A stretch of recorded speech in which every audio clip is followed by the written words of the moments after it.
नमस्कार, स्वागत है आपका इस घंटे की ताज़ा इंस्टाग्राम अपडेट्स के साथ। आइए देखते हैं इस घंटे की सबसे बड़ी स्टोरीज।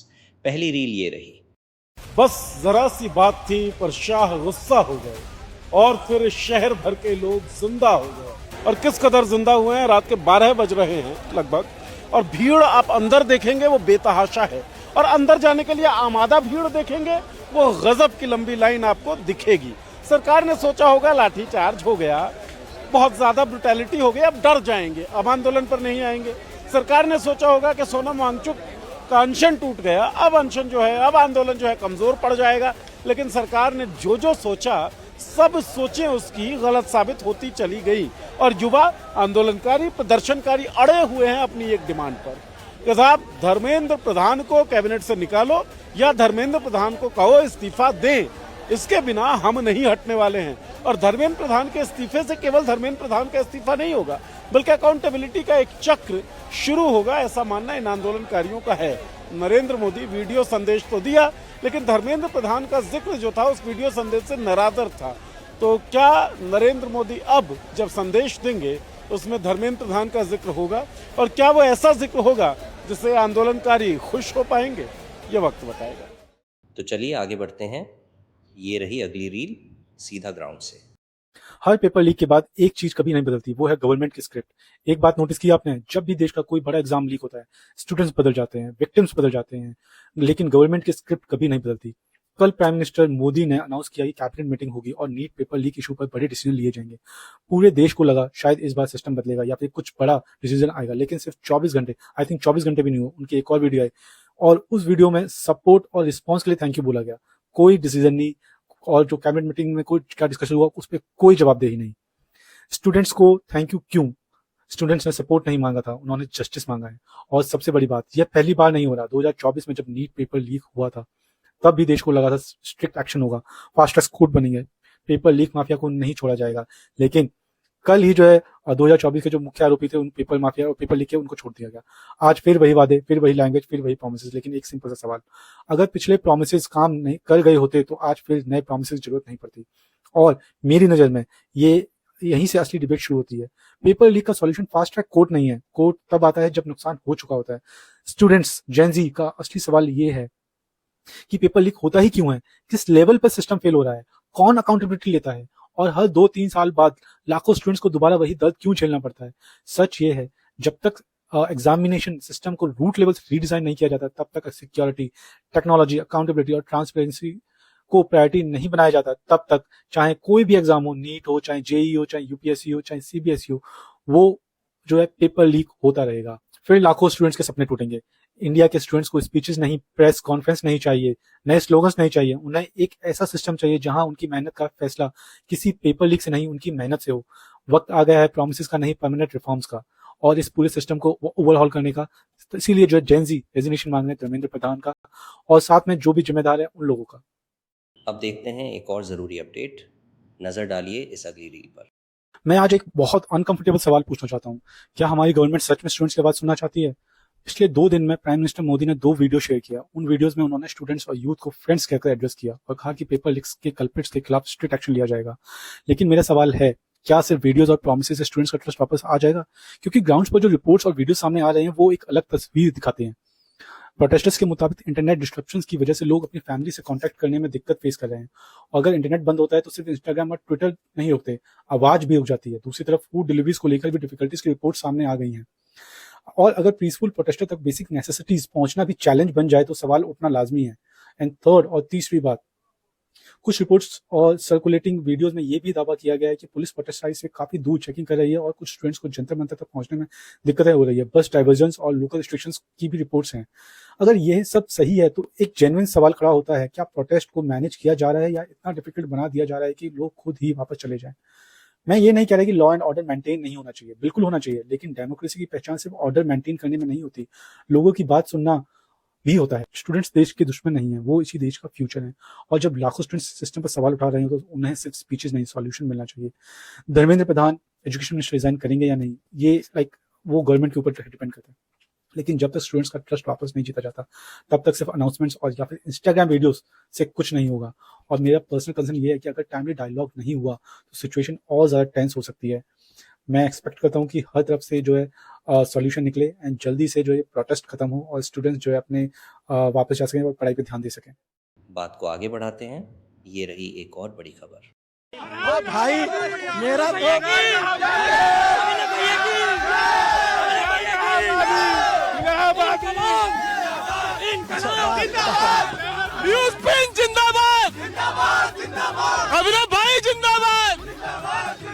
थोड़ी थोड़ी देर पे ऐसे कैमरा करके और यूं करके भागते हैं और उस पे सबवे सर्फर वाला म्यूजिक लगा देते हैं। तो ये थोड़ी थोड़ी देर में क्या है कि जैसे कोई सो रहा होता है तो जग भी जाता है। बताओ डॉक्टर साहब, जेनजी कौन से ऑपरेशन में लगे? जेनजी अपने इस ऑपरेशन में लगे कि वो चाहते कि एजुकेशन सिस्टम सही हो। कि भाई इनका डिलुलू सुलुलू समझ लो, वरना ये क्लॉक हिट कर देंगे। तो आप समझिए कि जो 2-3 लोग मार खाए हैं उनके समर्थन में ये 30-40 लोग आए हुए हैं। इनसे ये भी नहीं कह सकते कि कांग्रेस के जमाने में क्यों नहीं बोले। ये अपनी चड्डी वाली फोटो दिखाते हैं मम्मी के गोद में कि हम इतने छोटे थे तो हम क्या बोलते। वापस से मेरा देश सवाल पूछना सीख गया है जो पिछले 10-12 सालों से नहीं पूछ रहा था। वापस से ये जेनजी है। इस केस में इतना दबाव है कि धर्मेंद्र प्रधान को आज नहीं तो कल इस्तीफा देना पड़ेगा या नरेंद्र मोदी सरकार को इस्तीफा लेना पड़ेगा। कौन है ये? कौन है? इधर आओ, इधर आओ, इधर आओ। क्या बोल रहे हो? बताओ क्या बोल रहे हो? क्या बोल रहे हो? अभी कौन ये नारा लगा रहा था? क्या होगा? जो भी नारा लगाया तो बोलो ना। इधर फालतू बात मत करना, कोई इधर फालतू बात मत करने आना। गाली पकड़ क्यों कर रहे हो? मनोज कुमार आपका नाम नहीं है और बदतमीजी मत करो। ये चैनल पूरे देश की आवाज बन चुका है भाई। गलत काम नहीं, हम लोग लाल भैया के लिए, क्यों भैया हम लोग के लिए लाल है। चलिए रुक करते हैं अगली स्टोरी की तरफ। देखिए ये ताज़ा रील। पुलिस की मार देख ली, मीम का मजाक देख लिया, आप जरा ये तस्वीर भी देख लीजिए और बाकियों को भी दिखा दीजिए। हमारे देश के बच्चे राजधानी दिल्ली के फुटपाथ पर सो रहे हैं। मैंने इनके बिना कंसर्न की ये तस्वीरें खींची, इसका अपराध बोध है, लेकिन अगर नहीं दिखाएंगे तो पता कैसे चलेगा कि हो क्या रहा है। इनके माँ बाप ये तस्वीर देखेंगे तो कितनी तकलीफ होगी। ये गरीब घर के बच्चे हैं, इनके पास यहाँ रहने का ठिकाना नहीं है, लेकिन जस्ट बिकॉज कि एजुकेशन सिस्टम में रिफॉर्म चाहते हैं, शिक्षा मंत्री का इस्तीफा चाहते हैं। कोई बच्चा छोटे पतले डिवाइडर पे सो रहा है, देख करके इतनी तकलीफ हो रही है। तस्वीरें, बच्चे लाइन लगा करके जमीन पे सो रहे हैं। लड़के छोड़िए, लड़कियां, दूर दराज से गांव से आई लड़कियां सड़क पे सो रही हैं। जहां कुत्ते बैठते हैं वहां बच्चे सो रहे हैं। छतों पर जो जहां जगह मिल रही है, बैरिकेड के बीच में जगह मिल गई तो वहां सो गए। जो पानी के टैंकर खड़े हैं उसके ऊपर सो गए। हम रात रात जग करके ये रिपोर्ट इसलिए दिखा रहे हैं ताकि सरकार को पता चल सके कि ये बच्चे, इसकी इंटेंसिटी इस प्रोटेस्ट की है क्या। टीवी मीडिया के लोग इस बात का जश्न मना रहे हैं कि प्रधानमंत्री की रील 300 मिलियन से ज्यादा देखी गई है। इन बच्चों की तस्वीर नहीं देखी जा रही है। ये छोटे छोटे बच्चे हैं, बहुत तकलीफ दे तस्वीरें हैं। ये देश के प्रधानमंत्री को देखना चाहिए। ये सिर्फ, और मैं किसी को नहीं कहूंगा कि सिर्फ उन्हीं के हाथ में सब कुछ है।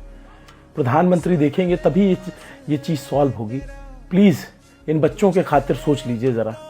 ये भूल जाइए किसी राजनीतिक दल का प्रोटेस्ट है या कौन लोग इसका माइलेज लेंगे। ये बच्चे सड़कों पे सो रहे हैं। क्या सरकार जाग रही है? एक और अहम अपडेट आपके लिए, आइए देखते हैं ये अगली रिपोर्ट। सरकार एक तरफ तो ये दिखा रही है कि वो बच्चों की तरफ कितनी ही ज्यादा वल्नरेबल है और उनकी हर मांग मांगने को तैयार है। कॉकरोच जनता पार्टी की 2 मांगे सरकार मानती हुई भी दिख रही है। पर मेरे पीछे जो दिल्ली पुलिस के बैरिकेड्स लगे हुए हैं, इन्हें सुबह सुबह 4 बजे फिर वेल्ड क्यों किया जा रहा है? आप वीडियो में साफ साफ देख सकते हैं कि इनको वेल्ड करके वेल्डिंग की जा रही है। कल के लिए पूरी दिल्ली पुलिस के ऑर्डर दिए जा चुके हैं कि अलग अलग जोन से पुलिस वालों को यहाँ पर तैनात रहना है, सजग रहना है कि उनकी तैनाती यहाँ पर कभी भी की जा सकती है। इस तरफ भी आप देखोगे तो क्रेन खड़ी हुई है। मैं इस तरफ दिखाने की कोशिश करता हूँ, आपको पास जाके जूम करके दिखाइए राठी कि वहां पे क्रेन लगी हुई है। क्रेन से और भी ज्यादा बड़े बड़े बैरिकेड्स यहाँ पर लाके रखे जा रहे हैं। कल सोनम वांगचुक जी ने अपनी हड़ताल तोड़ दी थी, अभी देखो यहाँ की लाइट भी बंद कर दी है कि हम जब वीडियो बनाने लगे हैं तो। और ये सख्त कहा जा रहा है कि 4 से 8 बजे के बीच में ये प्रोटेस्ट पूरी हटाने की संभावनाएं हैं। और यहाँ पर लोग, बहुत ही ज्यादा डर का माहौल बन चुका है इस समय पर कि वेल्डिंग क्यों की जा रही है। सरकार को इस बात पे क्लैरिफिकेशन देनी चाहिए कि जब ये प्रोटेस्ट पीसफुली हैंडल करने की तुम तैयारी कर रहे हो तो ये वेल्डिंग क्यों कर रहे हो? यहाँ पे बैरिकेड्स को वेल्ड करके यहीं पे प्लांट क्यों किया जा रहा है, जो कि आज तक नहीं किया गया था। इतने दिनों से ये प्रोटेस्ट चल रहा है यहाँ पर। अब आगे ये रही इस घंटे की एक और चर्चित रील। एक व्यक्ति है जो बहुत एक्टिवली इन्वॉल्व रहे प्रोटेस्ट में 20 जून के दिन भी, उनका नाम है चंद्रशेखर। आप ने उनसे एक लंबी बातचीत की। क्या रुख है, क्योंकि हमें चंद्रशेखर के वॉलंटियर उनकी पार्टी के वहां दिखते हैं प्रोटेस्ट साइट पे। हाँ, भीम आर्मी के काफी सारे जो मेंबर्स हैं वो आपको प्रोटेस्ट साइट पे दिखेंगे। जय भीम के नारे लग रहे हैं लगातार रेगुलरली जी। और वहाँ पे वो क्राउड को मैनेज करने में भी वहाँ पे मदद कर रहे हैं, और एक तरह का सेम्बलेंस ऑफ ऑर्गेनाइज्ड जो ये होता है वो भी वहाँ करने की कोशिश कर रहे हैं, क्योंकि पॉलिटिकल पार्टी है, उनको पता है कि आंदोलन कैसे करते हैं, ऑर्गेनाइज कैसे करते हैं, कैसे बैठते हैं, कैसे भीड़ को तितर बितर होने से बचाना है, वो सब थोड़ा बहुत उन्हें आता है। तो चंद्रशेखर बता दें कि एक तो युवा हैं खुद भी, काफ़ी कम उम्र में पॉलिटिक्स में आए, बड़ी जल्दी से आंदोलन से ही ऊपर उठकर और जेल रहे, जेल आंदोलन किया, सांसद बने। बिल्कुल सांसद बने, और ऑड्स के खिलाफ सांसद बने, क्योंकि अपोजिशन से वो चाहते थे गठबंधन करना, लेकिन most potential candidate to carry forward the Dalit politics legacy of Kanshiram ji. और वो इस चीज को बार बार प्रोजेक्ट भी करते हैं, ये पार्टी के नाम में भी कांशीराम है, और प्रोजेक्ट भी करते हैं कि कांशीराम का असली जो पॉलिटिकल वारिस वो मैं हूँ। तो खैर वो बात अलग है, लेकिन वो सबसे पहले नेता थे ऑपोजिशन ब्लॉक में से, जो कि बता दें कि वो केजरीवाल से भी एक दिन पहले वहां पहुंचे थे, और 12 तारीख को ही उन्होंने अपना लेटर ऑफ सपोर्ट दे दिया था। ये भी बताते हैं कि सीजेपी ने जब प्रोटेस्ट शुरू किया था यहाँ पे, तो उन्होंने लगभग सभी पॉलिटिकल पार्टीज को लिखा था कि आप हमें आकर सपोर्ट कीजिए, लेकिन कोई ऐसा मतलब पॉलिटिकल पार्टीज वर स्केप्टिकल कि पता नहीं कौन है इसके पीछे, क्या है इनका ऑब्जेक्टिव, क्या है, क्या होगा। इन सब चीज़ों को लेके पॉलिटिकल पार्टी संवेदनशील रहती हैं थोड़ा कि क्या होगा क्या नहीं होगा, कुछ नेगेटिव वो ना आ जाए। लेकिन चंद्रशेखर शायद युवा हैं, इसलिए इस चीज़ को भाप गए, और उनके लिए ऐसा कुछ है नहीं, समझते हैं, प्रोटेस्ट की लैंग्वेज भी समझते हैं। दूसरा, he has nothing to lose, he is a one MP party, वो सिर्फ ऊपर ही चढ़ सकते हैं, नीचे गिर नहीं सकते ऐसे आंदोलनों से। तो उन्होंने जो है वो इस आंदोलन को 15 तारीख को वो वहां पहुंच गए थे। उत्तर प्रदेश में इलेक्शंस भी आ रहे हैं, और दूसरा क्या है कि यूपी में अगले साल, मतलब अगले साल क्या कहिए, कुछ महीनों में इलेक्शन, 6 महीने में इलेक्शन है। तो ये सारी चीजें उनको पॉलिटिकली भी मदद करेंगी, इमेज भी बिल्ड होती है, और वो अपने आप को भी as a youth leader project करते हैं। तो नेचुरली जो है वो यूथ इशू से एसोसिएट करना उनके लिए लाजमी है। चलिए बढ़ते हैं एक और खबर की ओर, सीधा ग्राउंड से। मैं ये देख रहा हूँ माहौल ऐसा है यहाँ पे नई जनरेशन का, बच्चे को किसी से कोई फिक्र ही नहीं है, किसी से अपनी बात कर रहे हैं, मजा ले रहे हैं, अपनी बात करके किसी को कोई छेड़ नहीं रहा है, कोई तंग नहीं कर रहा है। ये हमारा देश ऐसे कैसे बदल गया? हम अपने देश में, क्योंकि यहाँ लड़कियां तो छेड़ी नहीं जा रही, पुलिस वगैरह तो बाहर है, अंदर सारे लोग ही हैं, फिर भी कोई रेप नहीं हो रहे, मर्डर नहीं हो रहे। ये लग नहीं रहा कि हम यूपी में हो या बिहार में या कहीं। पुलिस वाले भी अब कुछ कर नहीं रहे, मतलब आराम से खड़े हुए हैं। कास्टिज्म भी नहीं हो रहा है कि कोई छुआछूत हो रही हो या कोई पुलिस वालों को 100-500 भी ऑफर नहीं कर रहा, लग नहीं रहा, और किसी ने मांगे नहीं है, मांग भी नहीं रहा कोई, फीलिंग नहीं आ रही कि अपने देश में है। ये माहौल बन चुका है जो कि हमारे संघ के सपनों का भारत तो बिल्कुल नहीं है। दीनदयाल उपाध्याय के सपनों का भारत नहीं लग रहा है। देखते रहिए हमारे साथ, ये रही अगली इंस्टा स्टोरी, बिल्कुल ताज़ा। सोनम वांगचुक के अनशन तोड़ने के बाद 24 जुलाई को दिल्ली के कॉन्स्टिट्यूशन क्लब में मोदी सरकार और सीजेपी के प्रतिनिधियों के बीच एक अहम बैठक हुई। सरकार की तरफ से केंद्रीय मंत्री जेपी नड्डा और जितेंद्र सिंह आए, सीजेपी की तरफ से पहुंचे प्रवक्ता आशुतोष रांका और सौरभ दास। बातचीत लंबी चली। बाहर आकर सीजेपी वालों ने बताया कि सरकार ने उनकी 3 में से 2 प्रमुख मांगे मान ली हैं। पहली, जंतर मंतर पर शांतिपूर्ण प्रदर्शन कर रहे छात्रों पर कोई मुकदमा दर्ज नहीं होगा, और दूसरी, नीट पेपर लीक और सिस्टम की नाकामी के चलते जिन छात्रों ने जान दी उनके परिवारों को मुआवजा देने पर सरकार सकारात्मक रूप से विचार करेगी। यहां तक तो सब ठीक था, पर बात आकर अटकी तीसरी और सबसे बड़ी मांग पर, यानी शिक्षा मंत्री धर्मेंद्र प्रधान का इस्तीफा। सूत्रों के हवाले से तरह तरह के इनपुट आए। कभी कहा गया कि इस्तीफे का कोई सवाल ही नहीं पैदा होता, क्योंकि सरकार के मुताबिक ये तो जिम्मेदारी से भागना होगा। फिर यह भी कहा गया कि धर्मेंद्र प्रधान का पोर्टफोलियो आगे जाकर बदला जा सकता है। लेकिन सीजेपी वाले भी इस्तीफे पर अड़े हैं। अब जिद्दीप के आशुतोष रांका और सौरभ दास तीनों इस बात पर पूरी तरह एकजुट हैं कि बिना शिक्षा मंत्री के इस्तीफे के वो घर नहीं लौटेंगे। केंद्रीय मंत्रियों से बातचीत के बाद सीजेपी ने सरकार को खुला अल्टीमेटम भी दिया। साफ कहा कि अगर 25 जुलाई की दोपहर 2 बजे तक प्रधान का इस्तीफा नहीं होता तो ये आंदोलन दिल्ली की सीमाओं को तोड़कर एक नया रूप लेगा। विपक्ष भी धर्मेंद्र प्रधान का इस्तीफा मांग रहा है। पर वो भी अधर में लटका है। बाकी विपक्षी नेता जंतर मंतर पर नजर आ रहे हैं, लेकिन लोकसभा में नेता प्रतिपक्ष राहुल गांधी वहां जाने को लेकर अभी भी दुविधा में है। हालांकि एक समानांतर आंदोलन तो चला ही रहे हैं।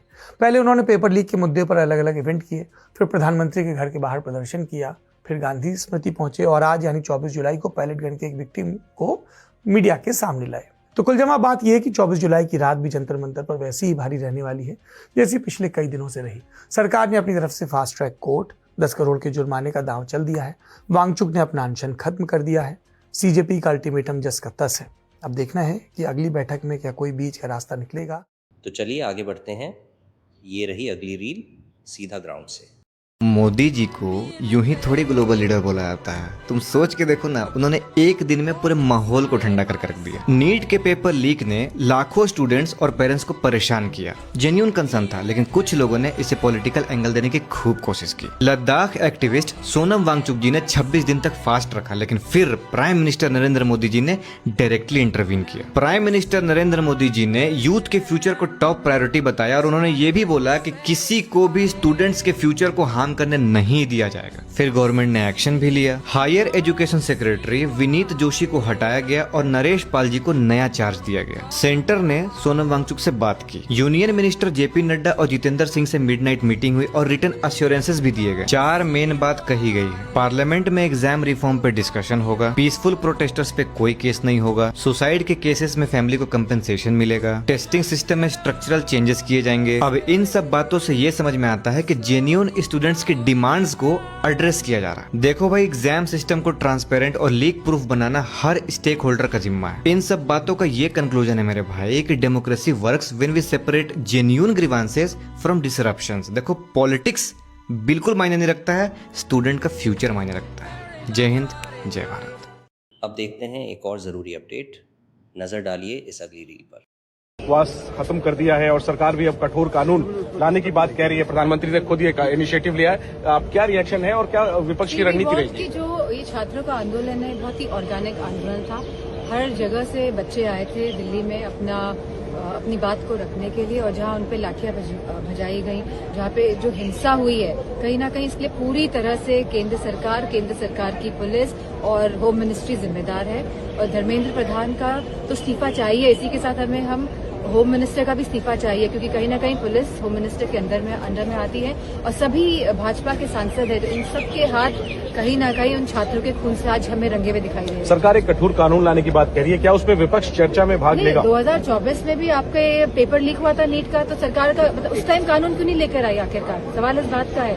आज 2-2 साल निकल जाते हैं, सरकार नए पे नए कानून लेकर आ रही है, तो नए कानूनों का फायदा ही क्या जब वो धरातल पर नहीं उतर पा रहे, जब हमारे पास कोई क्लैरिटी नहीं है, कोई विजन नहीं है, तो इन कानूनों को लाके क्या फायदा है? शुक्रिया। बात को आगे बढ़ाते हैं। ये रही एक और बड़ी खबर। हेलो एवरीवन, कैसे आप सब? मैं फैज़ान, आपका फिर से स्वागत है। तो आज हम आए थे कॉन्स्टिट्यूशन क्लब ऑफ इंडिया में। यहाँ मुस्लिम लीडर्स जो हैं उनकी बहुत बड़ी मीटिंग थी, जिसमें वो अभी जो हालात चल रहे हैं उन सब से रिलेटेड उनकी डिस्कशन थी। तो मेरे साथ हैं शादाब भाई, जिनको आप सभी जानते हैं। तो ये बताएंगे, ये सुबह से यहाँ पर हैं, कि आज की क्या हाईलाइट्स थी, क्या क्या हुआ यहाँ पर। तो बताइए शादाब भाई। यहाँ पर 3 बजे से मीटिंग हो रही है, 3 से 5 बजे तक थी, बट 6 या 7 बज गए, यानी कि लोग फिक्रमंद थे। उसमें से IPS ऑफिसर और मुस्लिम IPS ऑफिसर और सांसद, विधायक और जो स्पोक पर्सन्स होते हैं, पॉलिटिकल नेता होते हैं, जितने भी सब लोग थे वो आए, चाहे उसमें मीडिया चैनल हो या कोई भी हो, हर कोई आया उसमें।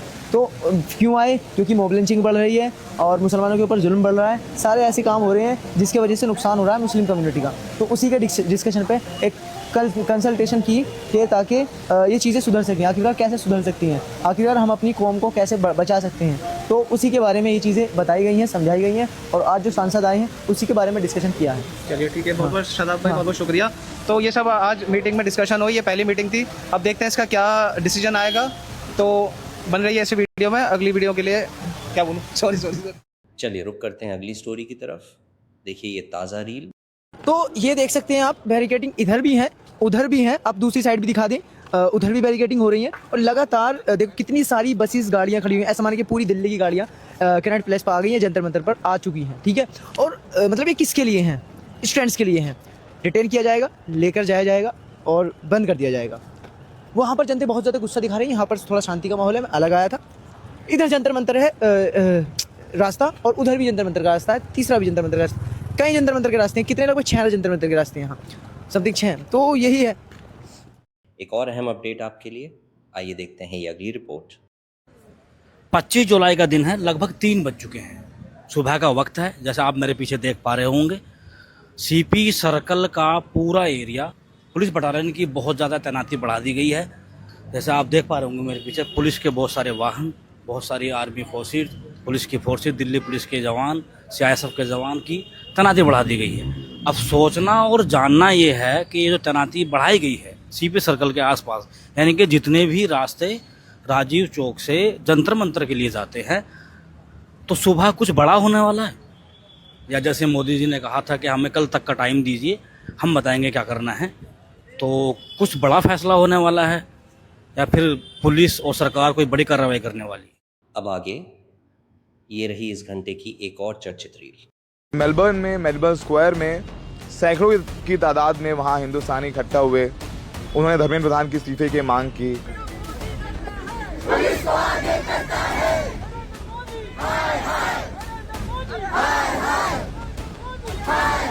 आंखें खुल गई हैं बिकॉज मार तुम सब पे पड़ी है। आजादी, आजादी, आजादी, आजादी। स्टूडेंट्स हैं, उनकी एक बेसिक डिमांड है विच विल इम्पैक्ट इंडिया का हर एक घर, हर एक फैमिली। गुड क्वालिटी एजुकेशन और अकाउंटेबिलिटी।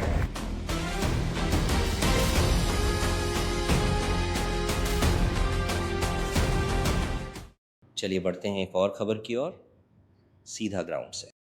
फिजिकली लड़ के झगड़ के हड़ताल के अंदर और एक हड़ताल करके जमीन पर लेटकर जो ताकत 20वें दिन मेरे में थी, वो जोर लगाकर मुझे बाहर जबरदस्ती निकलना पड़ा। आपको नहीं मालूम है। Ask them to arrest me. I'm a free citizen. Ask them to arrest me. Yes, arrest me. What is this keeping me for 3 hours here on 25th day of my hunger? You all are harassing me. Yes, you. If I die of stress, it will be your responsibility. What does it want? आप लोगों को बदतमीजी कर रहे हो, order लेके आओ। हाँ? Please open. I'm going. Arrest me if you want. दोस्तों, ये वीडियो मैं थोड़ा दुख और थोड़ा हैरानी, थोड़ा गम और गुस्से के साथ बना रहा हूँ। अपने भाइयों और बहनों के, छात्रों के लिए 26 दिन भूखा रहने के बाद, जिसमें कि मेरे 11 किलो शरीर खत्म हो चुका है, मसल्स चले गए हैं, ऑर्गन और दिमाग पर इरिवर्सिबल डैमेज लगभग होने के कागार पर पहुंचा है, और वो भी लद्दाख की कड़कती ठंड से दिल्ली की तपती धूप में बैठकर ये सब करने के बाद क्या मुझे किसी से कैरेक्टर सर्टिफिकेट लेनी होगी कि मेरा अनशन कितना पवित्र था? मैंने तोड़ा तो किसके हाथों तोड़ा, उसके हाथों क्यों तोड़ा, इसके हाथों क्यों नहीं तोड़ा, क्या डील हुआ, क्या सौदा हुआ, ये सब मुझे जवाब देना होगा।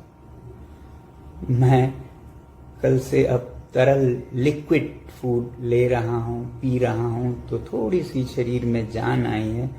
बदकिस्मती से वो जान मुझे इसमें देनी पड़ रही है, दुख के साथ कह रहा हूँ। मगर सुबह से मुझे बहुत से लोग फ़ोन करके या पोस्ट दिखाकर कह रहे हैं कि आप पर बहुत सवाल उठाए जा रहे हैं, आपने इनसे क्यों अनशन तोड़वाया, केंद्रीय मंत्रियों से तोड़वाया, किसी और से क्यों नहीं तोड़वाया, क्या डील हुआ है, सौदा हुआ है, ये सब मुझे जवाब देना होगा। अगर सौदा करना होता, डील करना होता, तो क्या 26 दिन भूखे रहना पड़ता है? कितनों ने डील किए हैं, आपने देखा होगा। क्या वो इस तरह से डील करते हैं? क्या मैं आलीशान एयर कंडीशन कमरे में बैठ के डील सौदा नहीं कर सकता था? मुझे यहाँ दिल्ली की गर्मी में बाहर रोड साइड पर बैठकर डील करना पड़ता। धिक्कार है ऐसे देश पर जिसमें ऐसे दिमागों की उपज होती है, जिसमें से ऐसे नीच ख्यालात निकलते हैं। मैं दोष नहीं देता हूँ, मैं दोष नहीं देता हूँ आप में से ज्यादातर पर। देखते रहिए हमारे साथ, ये रही अगली इंस्टा स्टोरी, बिल्कुल ताज़ा। दोहरा रहा हूं कि इस्तीफा वो लोग देते हैं जो जिम्मेदार होते हैं। ये सरकार, इसके मंत्री, संतरी, मुखिया गैर जिम्मेदार हैं, इसलिए उनके लिए इस्तीफा देना कोई मायने नहीं रखता। दूसरा कारण एक और है कि जिम्मेदारी में और हिस्सेदारी में फर्क होता है।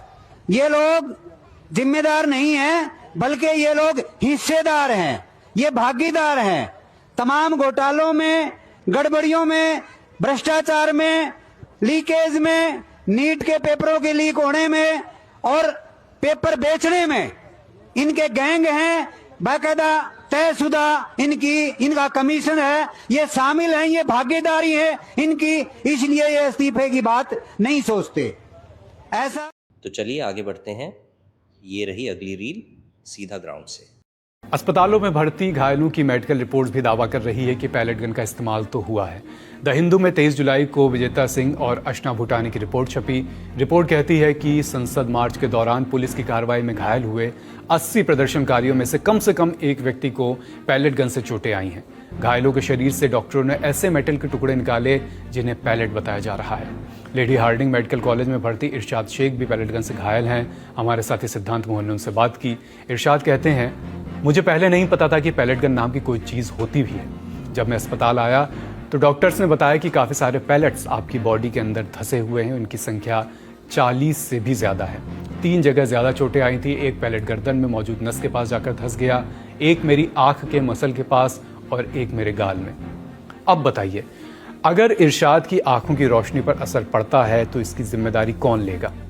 दिल्ली पुलिस ने तो सीधे पल्ला झाड़ लिया है कि हमारे पास तो साहब पैलेट गन है ही नहीं, चलाएंगे क्या।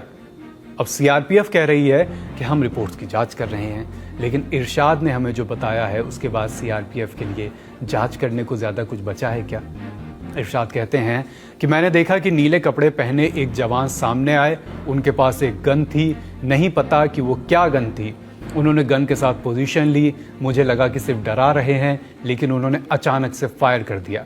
उससे निकले मटेरियल ने मेरे चेहरे को, मेरी स्किन को अलग अलग जगहों पर पेनिट्रेट किया। पैलेट गन का इस्तेमाल किसके आदेश पर हुआ, क्यों हुआ, सरकार ने आरएफ से जांच करने के लिए कहा है। पर सवाल यह है कि ऐसी कौन सी परिस्थितियां बन गई थी दिल्ली में जो प्रदर्शनकारियों पर पैलेट गन दागनी पड़ गई।